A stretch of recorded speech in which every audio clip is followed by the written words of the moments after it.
Hi, my name is Amy Thompson. I am an occupational therapist in Rapid City, South Dakota.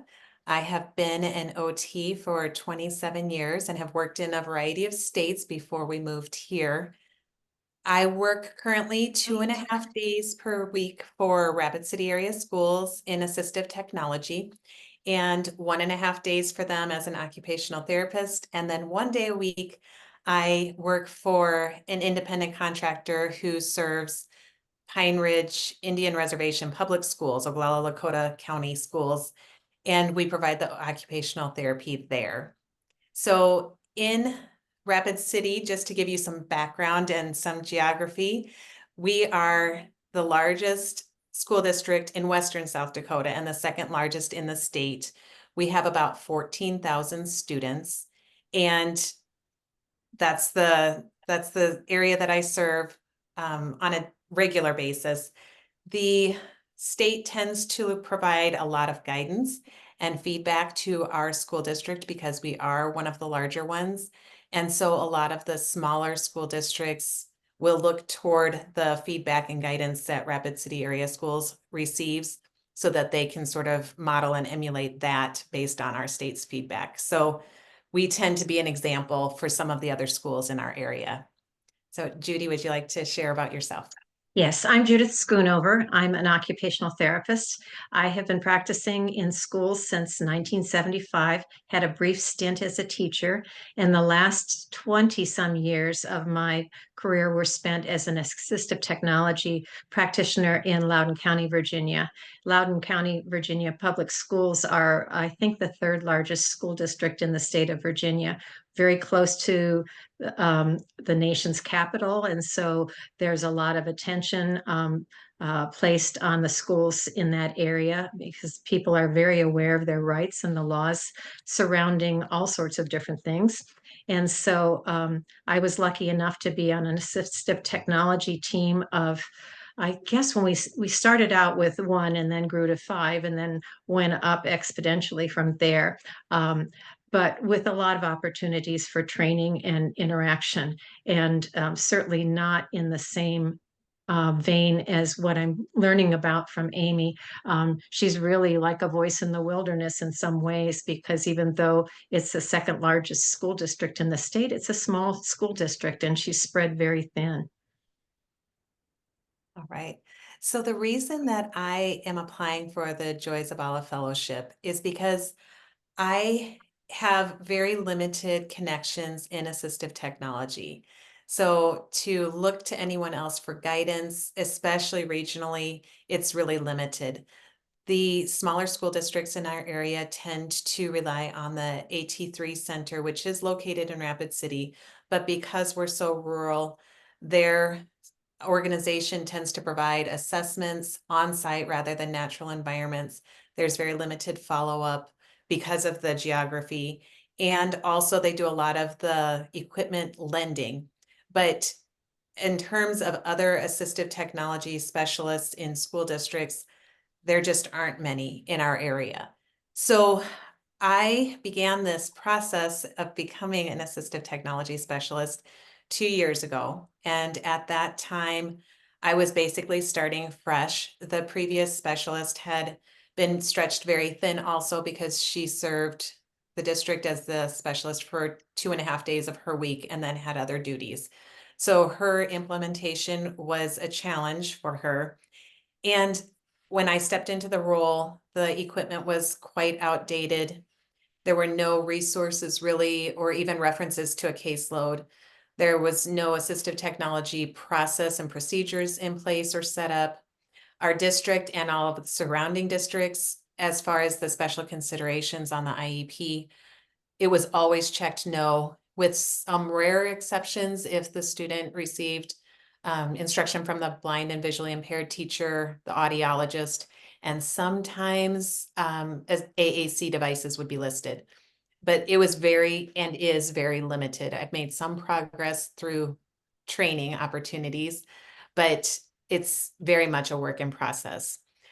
I currently don't have an official title or a job description, and I really don't know what my budget is for assistive technology. So I'm truly starting out trying to build from the ground up. From the videos that I had watched from previous mentors and mentees, several of them had mentioned that it takes about 3 years to build a department, and I'm 2 years into that. And at this point, I've used the quiet indicators as a way of doing a self-assessment and measure from my first year to my second year, but that's really all I have to measure progress at this point. And I feel like there has been groundwork laid, connections have been built between different departments, the related service providers, information technology, but it's time to get things moving. The groundwork is there, but I'm struggling to learn the direction to take, how to prioritize. And so working with Judith, even on this application, has really been a beneficial experience for me to help me gain some clarity based on those quiet indicators as to which could be a focus that would reap larger benefits.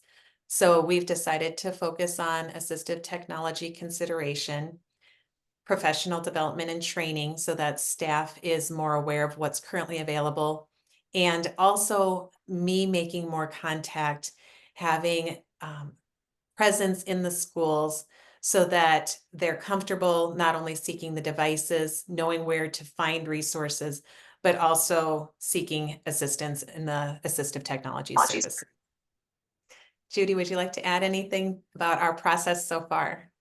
Oh, just that it's been enlightening and exciting and frustrating and so many different feelings as we have continued our discussion. Amy has such enthusiasm for making a difference. She even in preparing the goals and objectives, she learned that she had to move from her office. There were so many different things going on in her school and so many unknowns, and yet she's faced them all with a smile.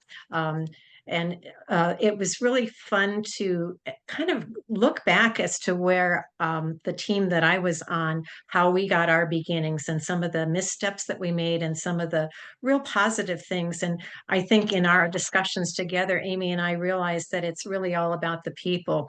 And so we've continued to tweak those goals to represent that fact and to increase the visibility and the availability of the AT services, because we all know that it's the service aspect that makes the most difference. It's those understandings of people's rights, and it's the development of appropriate plans, looking at the set framework and looking at the quiet indicators. And I am so sorry that my dog is howling right now. I just don't want to interrupt the flow, so we're just going to keep going. So we've really enjoyed having those discussions, and I feel like we forged a friendship. And I'm, constantly thinking of things that I need to remember to mention to Amy, and she's constantly thinking of things that she is wanting to remember to ask me or to talk about. And we're very excited to have this opportunity to build a relationship and to make a difference in Amy's setting. I'm trying to think of what else we wanted to mention, Amy.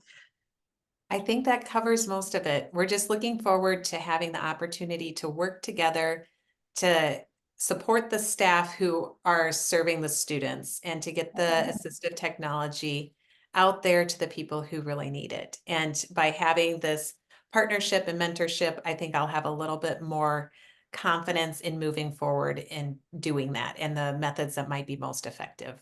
We have also recognized that we have a lot of resources at our disposal, and those are included in the work plan. We know that there are ATIM modules. We know that the quiet indicators are going to guide us. There are both free and opportunities online, as well as subscription-based opportunities for continuing education. And hopefully we'll get a chance to meet face-to-face at a conference. So our fingers are crossed, and we really appreciate your time in this opportunity. Excellent. Bye, everybody.